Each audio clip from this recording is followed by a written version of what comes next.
कुछ बातें केवल आपके और परमेश्वर के बीच की होती हैं। हम एक ऐसे संसार में रहते हैं जो दिखावे पर चलता है, जहां लोग ध्यान आकर्षित करने के लिए अपनी पूरी जिंदगी सबके सामने रख देते हैं। लेकिन परमेश्वर के चुने हुए लोगों को एक अलग मार्ग पर चलना चाहिए। बाइबल कहती है, शांत रहो और जानो कि मैं परमेश्वर हूं। भजन संहिता 46 का 10। कुछ बातें ऐसी होती हैं जो केवल आपके और परमेश्वर के बीच रहनी चाहिए, क्योंकि जब आप बहुत जल्दी बोलते हैं तो आप उन आवाजों को आमंत्रित करते हैं जिन्हें परमेश्वर ने कभी आपके दिल की फुसफुसाहट सुनने के लिए नहीं भेजा था। 1. आपके व्यक्तिगत पापों के साथ संघर्ष। कुछ बातें ऐसी होती हैं जो केवल आपके और परमेश्वर के बीच रहनी चाहिए, और उनमें से एक है आपका व्यक्तिगत संघर्ष पाप के साथ। हर विश्वास करने वाला व्यक्ति प्रलोभनों, टेम्पटेशंस का सामना करता है। बाइबल कहती है, क्योंकि सब ने पाप किया है और परमेश्वर की महिमा से रहित हैं। रोमियो 3 का 23। कोई भी इससे अछूता नहीं है, चाहे आपकी आस्था कितनी भी मजबूत क्यों ना हो, चाहे आपने कितने भी वर्षों तक प्रभु के साथ सफर किया हो। शत्रु शैतान जानता है कि कहां प्रहार करना है।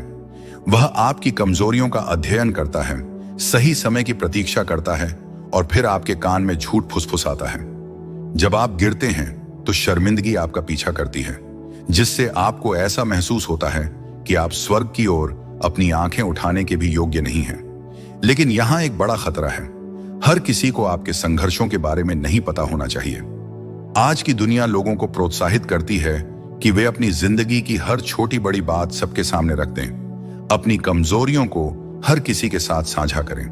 लेकिन सच्चाई यह है कि कुछ बातें केवल परमेश्वर के सामने रखी जानी चाहिए। जब आप अपने संघर्षों को गलत लोगों के सामने प्रकट करते हैं तो आप खुद को आलोचना, गपशप और यहां तक कि धोखे के लिए खुला छोड़ देते हैं। कुछ लोग यह दिखावा करेंगे कि वे आपको समझते हैं, लेकिन अपने दिल में वे आपकी कमजोरियों का फायदा उठाने की योजना बना रहे होंगे। कुछ लोग आपके सामने सहानुभूति दिखाएंगे, लेकिन जब वे आपसे दूर होंगे तो वे आपकी असफलताओं की बातें सबको बताएंगे। याद रखें, यहूदा जूडस यीशु के साथ चलता था, उनकी शिक्षाओं को सुनता था और उनके साथ भोजन भी करता था, लेकिन अंत में उसने परमेश्वर के पुत्र को सिर्फ 30 चांदी के सिक्कों के लिए धोखा दे दिया। जब स्वयं यीशु को उनके अपने किसी करीबी ने धोखा दे दिया तो हमें कितना अधिक सतर्क रहना चाहिए कि हम किस पर भरोसा करें। शत्रु गलत लोगों का उपयोग करेगा ताकि वे आपको और अधिक तोड़ दें, आपकी असफलताओं की याद दिलाते रहें और आपको अपराध बोध और निंदा की जंजीरों में जकड़े रखें। बाइबल हमें अपने पापों को स्वीकार करने के लिए कहती है, लेकिन सबसे पहले और सबसे महत्वपूर्ण वह स्वीकारोक्ति परमेश्वर के सामने होनी चाहिए, क्योंकि केवल वही आपके बोझ को समझ सकता है। वह आपको दोषी नहीं ठहराता, वह आपको शर्मिंदा नहीं करता, वह आपको माफ करता है, वह आपको पुनर्स्थापित करता है, वह आपको शुद्ध करता है। बुद्धिमान सलाह, वाइज काउंसिल लेने और अपने संघर्षों को बिना सोचे समझे किसी के भी सामने रखने में अंतर है। एक भक्तिशाली मार्गदर्शक, गॉडली मेंटोर, एक सच्चा विश्वास का व्यक्ति आपको प्रेम और ज्ञान के साथ क्रूज की ओर वापस ले जा सकता है, लेकिन किसी भी व्यक्ति के सामने अपने दिल को खोल देना आपको और गहरे घाव दे सकता है। पाप को हल्के में नहीं लेना चाहिए, लेकिन न ही इसे दुनिया के सामने उजागर करने की कोई जरूरत है। आज के समय में लोग अपने पापों को सार्वजनिक रूप से प्रकट करने के लिए प्रोत्साहित किए जाते हैं ताकि वे दूसरों से मान्यता, वैलिडेशन प्राप्त कर सकें, बजाय इसके कि वे परमेश्वर के सामने सच्चे मन से पश्चाताप करें। कुछ लोग अपनी कमजोरियों को गौरव के प्रतीक के रूप में धारण करते हैं, अपने टूटेपन पर घमंड करते हैं, लेकिन चंगाई की खोज नहीं करते। लेकिन पाप का महिमा मंडन, ग्लोरीफाई कभी नहीं किया जाना चाहिए। शत्रु शैतान आपको यह विश्वास दिलाना चाहता है कि पाप को सबके सामने उजागर करना ही आपको स्वतंत्र कर देगा, लेकिन सच्ची स्वतंत्रता भीड़ के सामने अपने पापों को स्वीकार करने में नहीं, बल्कि उन्हें मसीह को समर्पित करने में है। दाऊद, परमेश्वर के हृदय के अनुसार व्यक्ति। दाऊद एक ऐसा व्यक्ति था जिसे परमेश्वर के हृदय के अनुसार कहा गया, लेकिन फिर भी वह पाप में गिर गया। उसने व्यभिचार, एडल्ट्री किया, उसने हत्या की योजना बनाई और एक समय तक उसने अपने अपराधों को छिपाने की कोशिश की। लेकिन जब पवित्र आत्मा ने उसे पश्चाताप के लिए प्रेरित किया, उसने लोगों की ओर भागने के बजाय परमेश्वर के चरणों में गिरकर रोना चुना। उसने कहा, मैंने केवल तुझ ही से पाप किया है और तेरी दृष्टि में बुराई की है। भजन संहिता 51 का 4। दाऊद जानता था कि केवल परमेश्वर ही उसे शुद्ध कर सकता है, केवल परमेश्वर ही उसे पुनर्स्थापित कर सकता है। इसी कारण आपके व्यक्तिगत पाप और संघर्ष परमेश्वर के सिंहासन के सामने लाए जाने चाहिए, न कि संसार के सामने। स्वीकारोक्ति कन्फेशन में सामर्थ्य है, लेकिन यह सामर्थ्य दुनिया के सामने अपने संघर्षों को उजागर करने में नहीं, बल्कि परमेश्वर के सामने अपने हृदय को नम्र करने में है। पाप का उद्देश्य आपको अलग थलग करना। पाप आपको अलग थलग आइसोलेट करना चाहता है। आपको यह विश्वास दिलाना चाहता है कि आप अपने संघर्ष में अकेले हैं, लेकिन सच्चाई यह है कि परमेश्वर टूटे हुए मन के निकट है। भजन संहिता 34 का 18। जब आप अपनी असफलताओं को उसके पास लाते हैं, वह आपसे मुंह नहीं मोड़ता। वह आपको गले लगाता है, वह आपको क्षमा करता है, वह आपको सामर्थ्य देता है कि आप पाप पर जय पा सकें। मनुष्यों की मान्यता बनाम परमेश्वर की दया। कई लोग इसलिए गिर गए क्योंकि उन्होंने मनुष्यों की मान्यता को परमेश्वर की दया से अधिक महत्वपूर्ण समझा। उन्होंने ऐसे लोगों पर भरोसा किया जिनके हृदय में मसीह का प्रेम नहीं था। उन्हें पुनर्स्थापना रिस्टोरेशन के स्थान पर न्याय जजमेंट मिला। आप अपने संघर्षों को कहां साझा करते हैं, इस बारे में बुद्धिमान बने। हमें जवाबदेही अकाउंटेबिलिटी की आवश्यकता है, लेकिन यह केवल भक्तिमय ज्ञान गॉडली विजडम के आधार पर होनी चाहिए। शत्रु यही चाहता है कि वह आपके अपने ही शब्दों को आपके विरुद्ध उपयोग कर सके। वह आपको आपकी पुरानी पहचान की याद दिलाता रहे। वह आपको यह विश्वास दिलाए कि आप बदल नहीं सकते। लेकिन जब आप सच्चे मन से प्रभु के सामने पश्चाताप करते हैं, तो आपके पाप समुद्र की गहराइयों में डाल दिए जाते हैं। मीका 7 का 19। दुनिया याद रख सकती है, लेकिन परमेश्वर आपका पूरा इतिहास साफ कर देता है। 2. आपके विश्वास की यात्रा की गहराई। जीवन में कुछ क्षण ऐसे होते हैं जिन्हें साझा किया जाना चाहिए।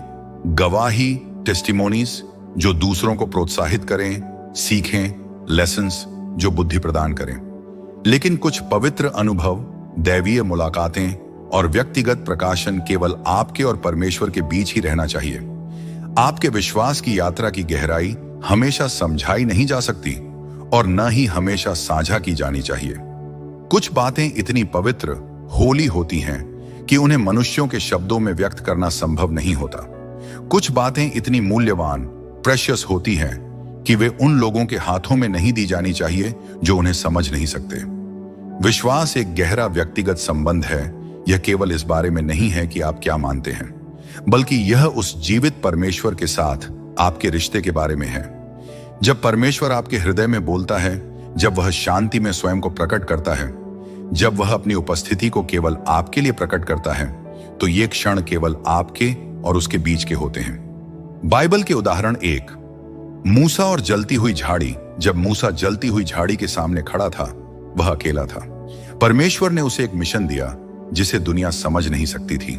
यदि मूसा लोगों के पास दौड़कर उन्हें समझाने की कोशिश करता, तो वे उसे पागल कहकर उसका मजाक उड़ाते।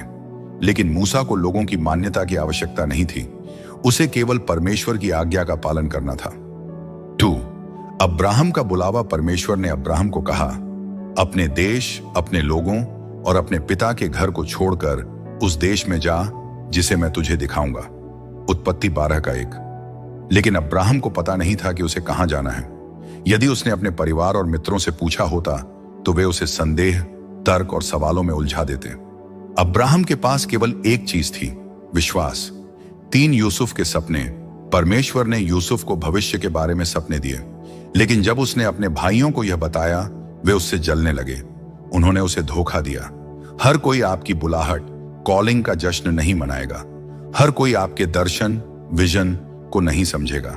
कुछ लोग आपसे जलेंगे, कुछ संदेह करेंगे और कुछ उसे नष्ट करने की कोशिश करेंगे। 4. यीशु का एकांत में प्रार्थना करना। यीशु के पीछे भीड़ चलती थी।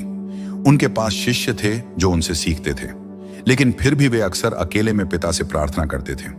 उन्होंने हर चीज सभी को प्रकट नहीं की।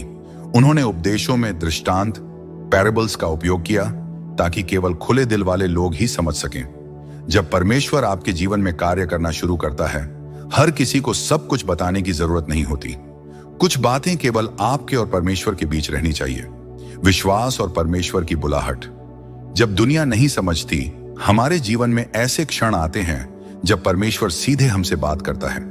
ऐसे समय भी होंगे जब वह हमें किसी महान कार्य के लिए बुलाएगा, जब वह हमारे हृदय में एक दर्शन, विजन रखेगा जिसे अन्य लोग नहीं देख पाएंगे। लेकिन यदि आप सावधान नहीं हैं और गलत लोगों के साथ अधिक बातें साझा करते हैं, तो यह अनावश्यक संदेह और निराशा को जन्म दे सकता है। कुछ लोग आपको परमेश्वर की योजना से दूर करने की कोशिश करेंगे। कुछ आपके विश्वास का उपहास करेंगे क्योंकि वे नहीं समझते कि जो मनुष्यों के लिए असंभव है वह परमेश्वर के लिए संभव है। लूका 18:27। 1. विश्वास मान्यता अप्रूवल के लिए नहीं, परमेश्वर पर निर्भरता के लिए है। यह संसार प्रमाण, तर्क और व्याख्या की मांग करता है, लेकिन विश्वास अदृश्य में कार्य करता है। बाइबल कहती है, अब विश्वास आशा की हुई वस्तुओं का आधार और अनदेखी वस्तुओं का प्रमाण है। इब्रानियों 11:1। विश्वास हमेशा तर्क संगत, लॉजिकल नहीं होता। विश्वास हमेशा समझाया नहीं जा सकता। विश्वास उनके द्वारा नहीं समझा जाता जिन्होंने इसे कभी अनुभव नहीं किया। परमेश्वर कभी कभी आपको ऐसे मार्ग पर चलने के लिए बुलाएगा जो आपके आसपास के लोगों के लिए बिल्कुल अव्यवहारिक, इलॉजिकल लगेगा। वह आपसे पहले कदम उठाने के लिए कहेगा और बाद में रास्ता दिखाएगा। वह आपसे अनिश्चितता में भी भरोसा करने को कहेगा। 2. नूह का विश्वास। लोगों की हंसी के बावजूद परमेश्वर की आज्ञा का पालन। नूह को एक जहाज, आर्क बनाने के लिए कहा गया, जबकि कहीं भी बारिश का नामो निशान नहीं था। कल्पना करें कि उसे कितना उपहास सहना पड़ा होगा। लोगों ने कैसे उस पर संदेह किया होगा। कैसे उन्होंने पूछा होगा, नूह, ये बाढ़ कहां है जिसकी तुम बात कर रहे हो। लेकिन नूह को मनुष्यों की मान्यता की आवश्यकता नहीं थी। उसे केवल परमेश्वर की आज्ञा का पालन करना था। यदि नूह अपना समय सभी संदेहियों को उत्तर देने में लगाता, तो शायद वह कभी परमेश्वर के आदेश को पूरा नहीं कर पाता। इसलिए उसने केवल विश्वास किया। उसने परमेश्वर पर भरोसा रखा। उसने आज्ञाकारिता चुनी, भले ही उसे पूरा समझ नहीं आया। 3. जब परमेश्वर आपको परीक्षा और संघर्षों से गुजारता है, परमेश्वर कभी कभी आपको घाटियों से ले जाएगा। आपको परीक्षाओं से गुजारकर आपके विश्वास की परीक्षा लेगा। आपको ऐसे कठिन दौर से निकालेगा जिसे कोई और नहीं समझ सकता। कुछ बातें केवल आपके और परमेश्वर के बीच की होती हैं। यदि आप हर आत्मिक अनुभव उन लोगों से साझा करेंगे जो आत्मिक विवेक, स्पिरिचुअल डिसर्नमेंट नहीं रखते, तो वे आपको हतोत्साहित कर सकते हैं। याद रखें, हर कोई आपकी यात्रा पर नहीं चलेगा। हर किसी का विश्वास आपके जितना मजबूत नहीं होगा। कुछ लोग डर, संदेह और मानव बुद्धि की सीमाओं में ही कार्य करते हैं। जब आप अविश्वासियों से बहुत अधिक साझा करते हैं, तो आप उनके संदेह को अपने हृदय में जड़ जमाने का अवसर देते हैं। 4. पतरस का पानी पर चलना।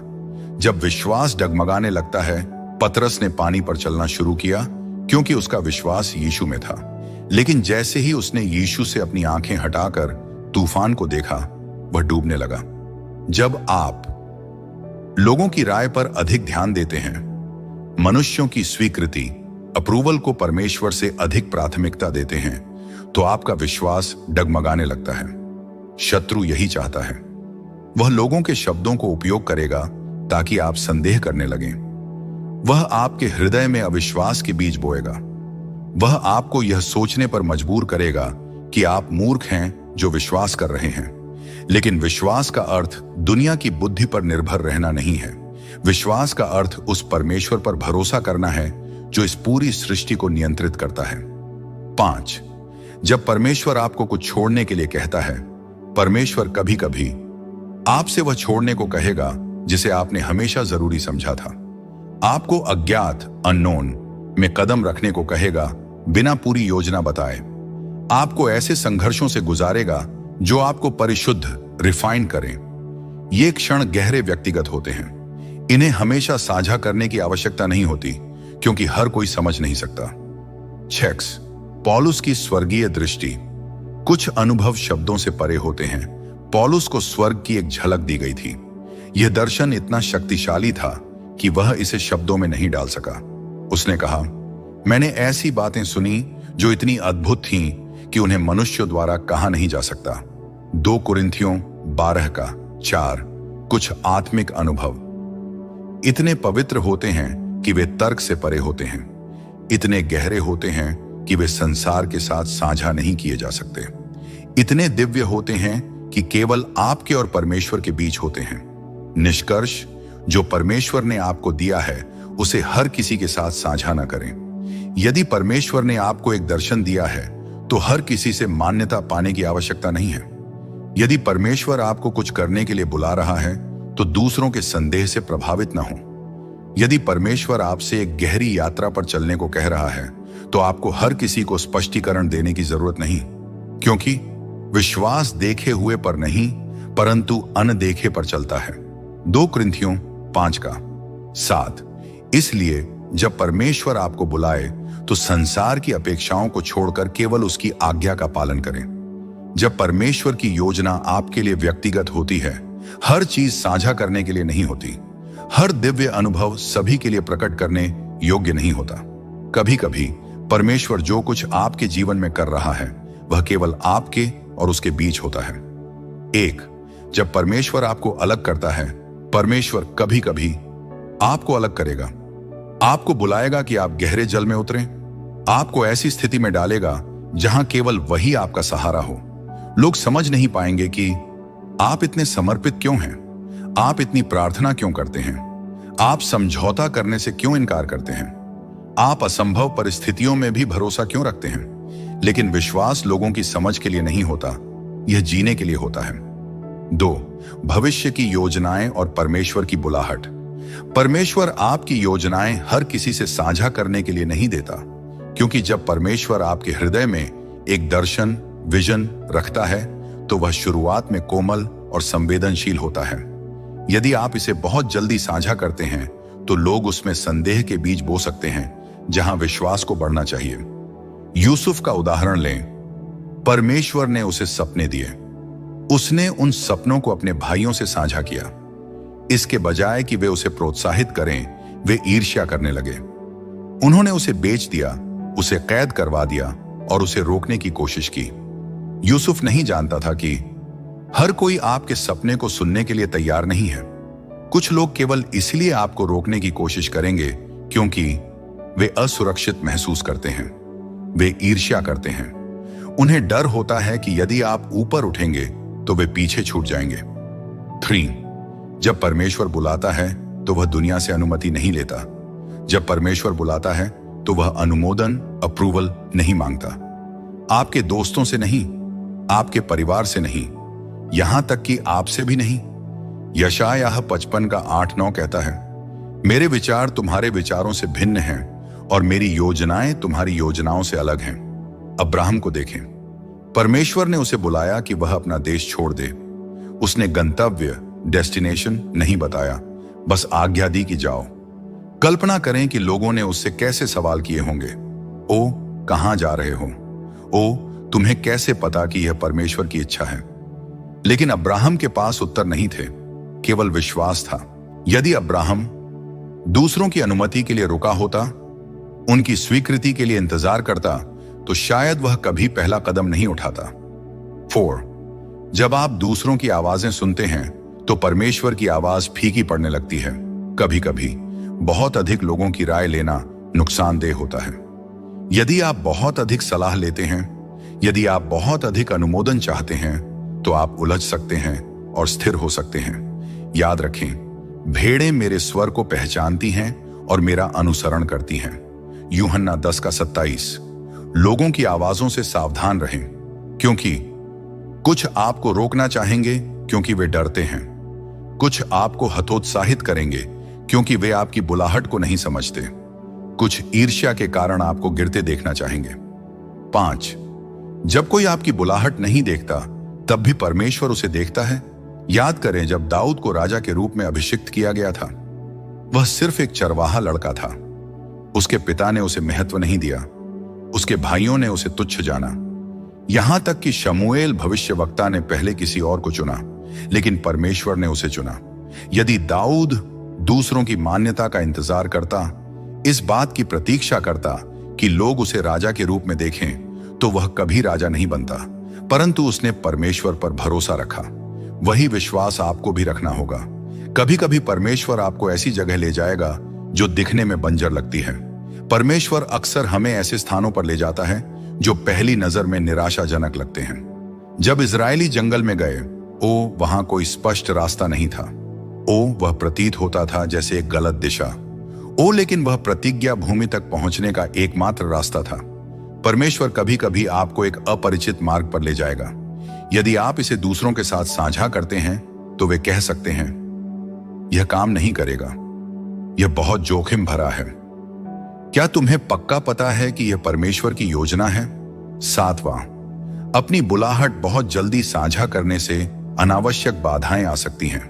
कुछ लोग आपको प्यार से हतोत्साहित करेंगे क्योंकि वे आपको विफलता से बचाना चाहते हैं। अन्य लोग आपको ईर्ष्या से रोकना चाहेंगे क्योंकि वे नहीं चाहते कि आप आगे बढ़ें।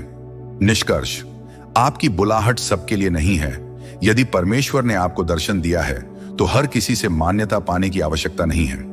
यदि परमेश्वर ने आपको एक मार्ग पर चलने के लिए कहा है तो दूसरों के अनुमोदन का इंतजार मत करो, क्योंकि जब परमेश्वर ने कहा है कि चलो, तो दुनिया की राय का कोई महत्व नहीं रह जाता। आपका कार्य यह है, परमेश्वर की आवाज सुने, उस पर भरोसा करें, उसके समय में उसकी योजना को पूर्ण होते देखने के लिए धैर्य रखें। विश्वास से चलो, न कि देखने से। 2 कुरिन्थियों 5:7। 1, हर चीज साझा करने की नहीं होती। जब परमेश्वर आपको बुलाता है तो हर कोई आपकी यात्रा को समझ नहीं पाएगा।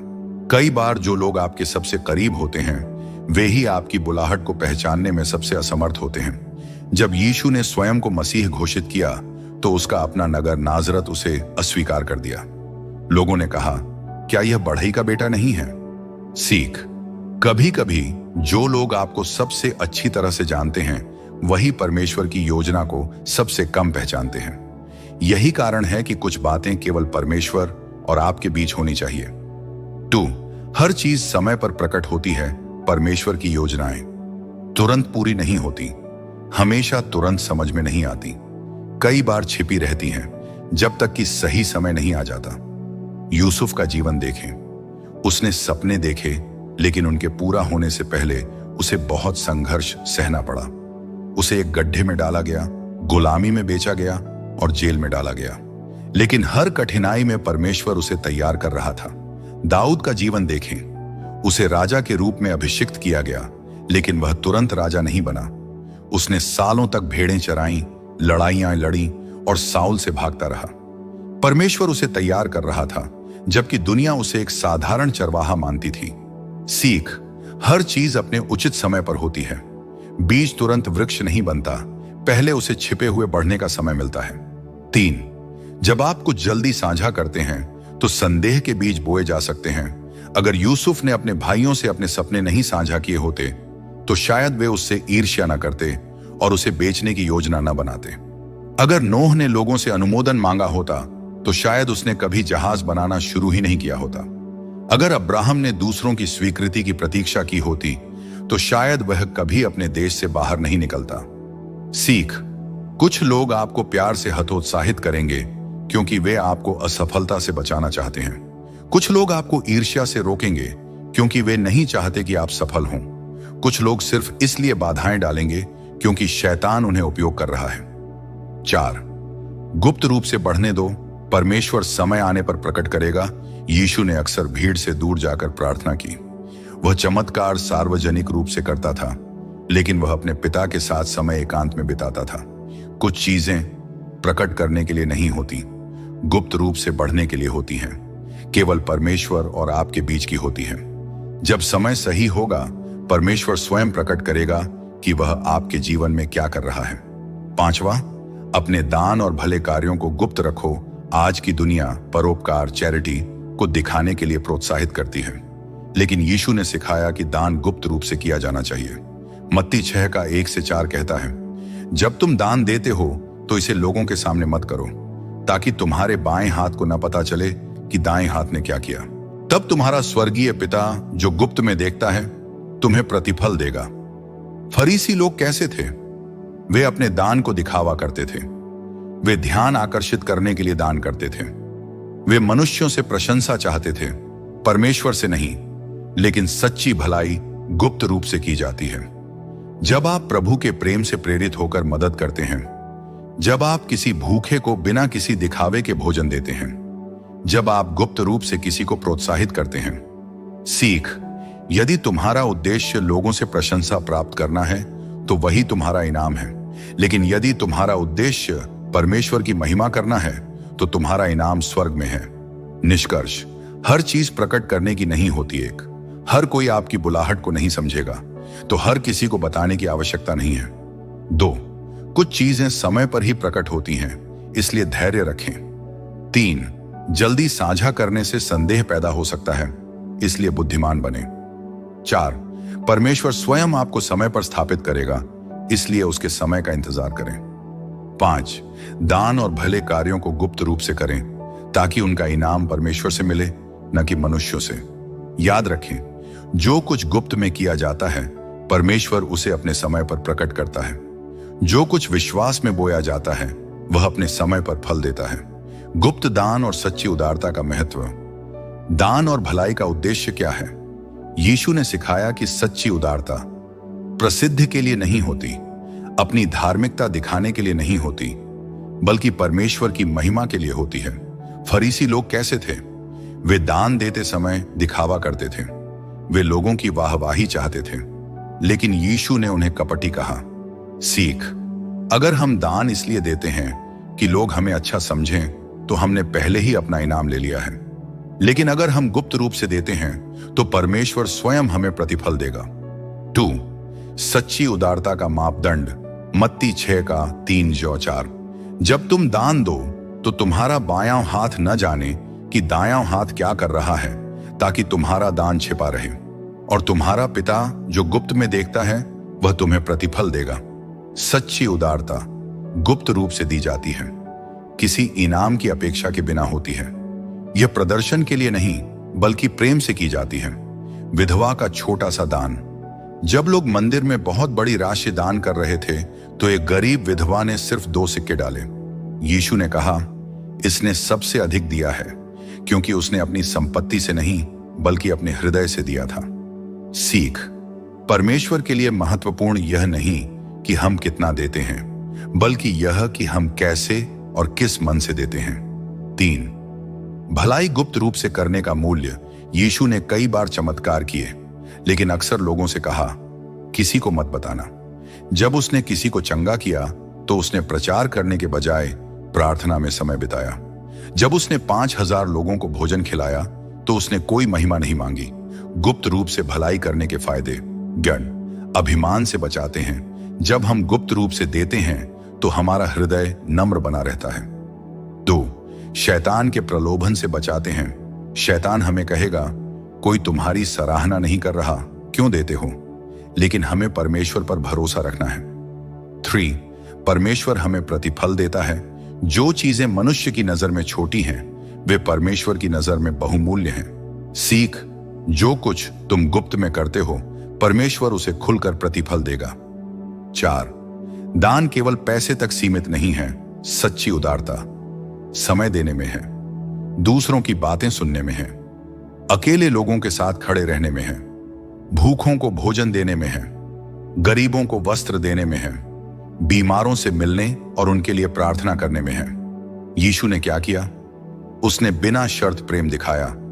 उसने गुप्त रूप से जरूरतमंदों की मदद की। उसने सिर्फ पैसे नहीं बल्कि अपने जीवन को भी दिया। सीख, सच्ची उदारता केवल पैसे देने में नहीं बल्कि अपने हृदय और समय देने में है।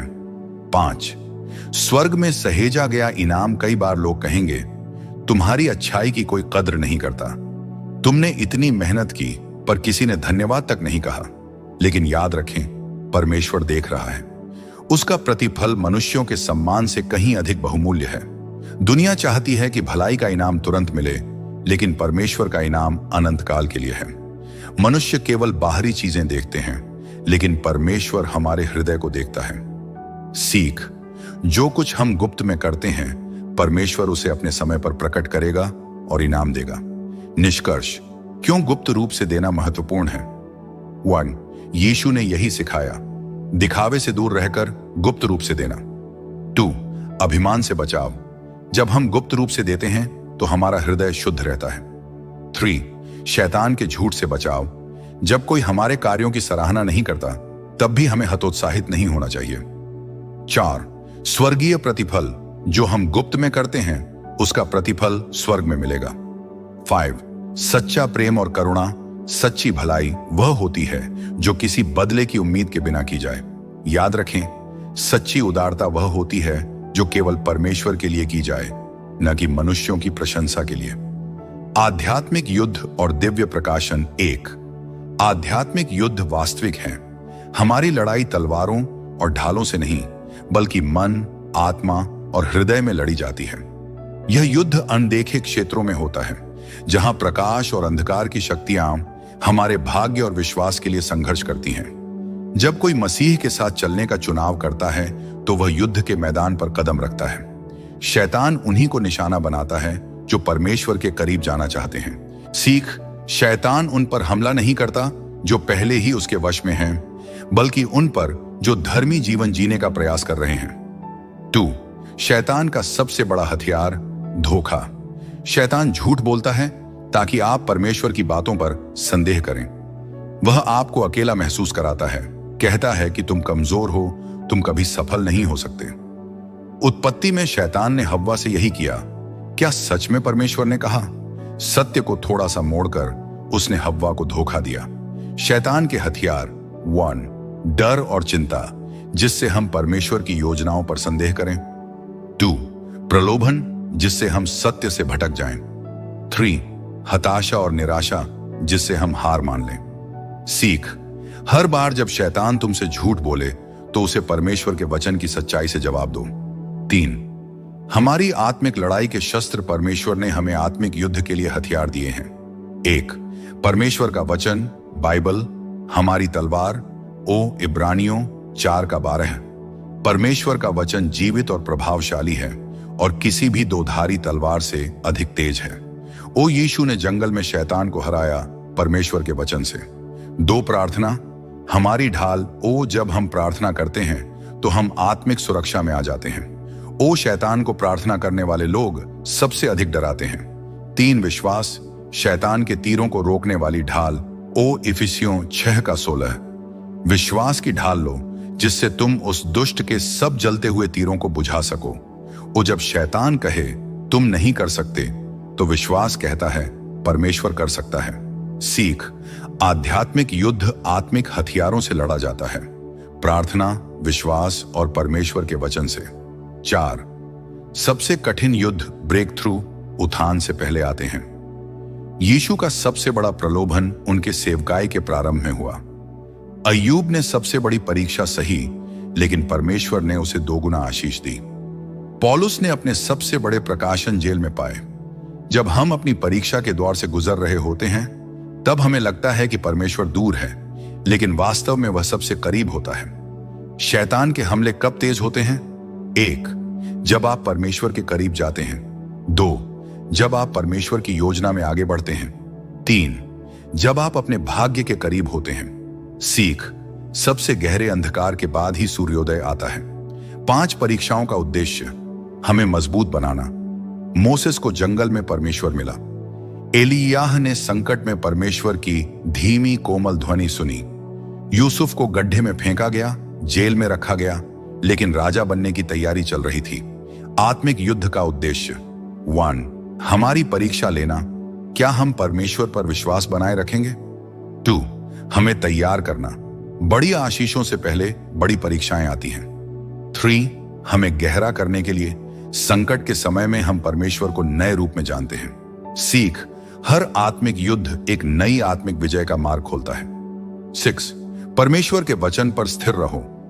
जब शैतान तुमसे कहे तुम असफल हो जाओगे, तो कहो फिलिप्पियों 4:13, मैं मसीह में सब कुछ कर सकता हूं। जब शैतान कहे तुम अकेले हो, तो कहो व्यवस्था विवरण 31:6, परमेश्वर मुझे कभी नहीं छोड़ेगा।